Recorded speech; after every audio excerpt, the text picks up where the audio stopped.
There is a silence in the historical record that speaks louder than any chronicle. Between the years 1347 and 1353, the scribes of Europe, monks who had faithfully documented grain prices, noble weddings, and minor local disputes for generations, simply stopped writing. Not because they lost interest, because they were dead. The ones who survived had witnessed something so incomprehensible that their pens faltered. How do you record the end of everything you know? This is the story of the bubonic plague in the 1300s. Not the sanitized version from textbooks that reduces human catastrophe to statistics, but the deeper, stranger tale of how a bacterium invisible to the human eye brought the most powerful civilization on Earth to its knees, killed half its population in less than a decade, and in doing so, accidentally destroyed the feudal system that had enslaved millions for centuries. The plague didn't just kill people, it killed the medieval world itself. If you value deep investigations into history, the economic forces that shaped civilizations, and the invisible biological threads that connect us across time, please like this video and subscribe. Your support makes these detailed explorations possible. Now, let us trace the path of the greatest catastrophe in European history.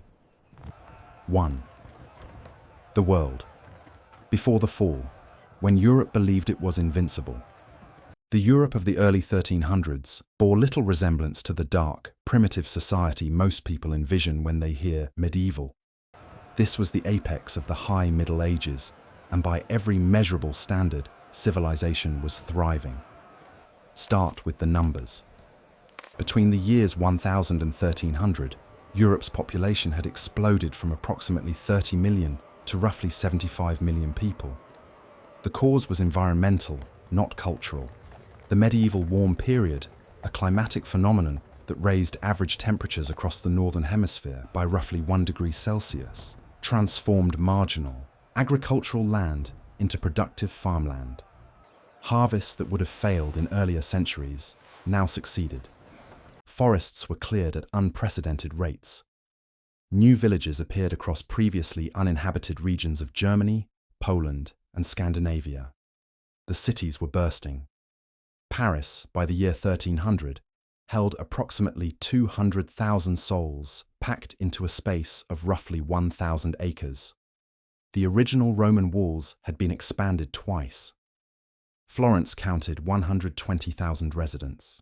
London, Venice, Genoa, all were teeming metropolises by the standards of their age.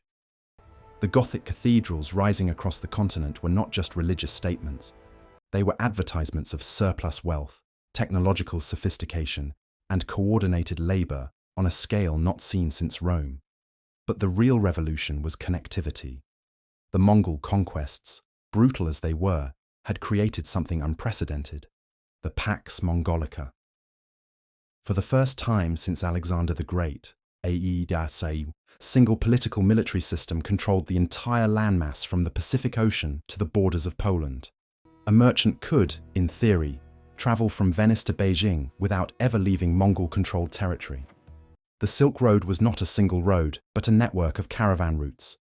And it was safer and more active in the 1300s than at any point before or since. The economic implications were staggering. A Venetian merchant named Marco Polo had returned from China in 1295 with tales that seemed fantastical. Paper money, coal burned for heat, cities of millions, but his accounts were accurate. Genoese and Venetian trading colonies dotted the Black Sea coast. Kaffa, on the Crimean Peninsula, was a fortified Genoese city that handled silk, spices, slaves, and furs worth millions of ducats annually. The medieval economy was genuinely global.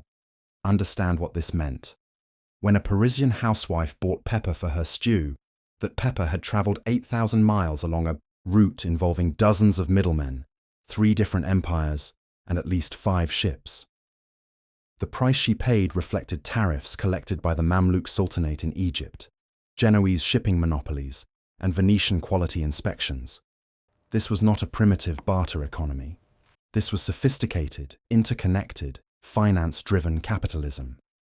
The problem, of course, was that trade routes are not selective.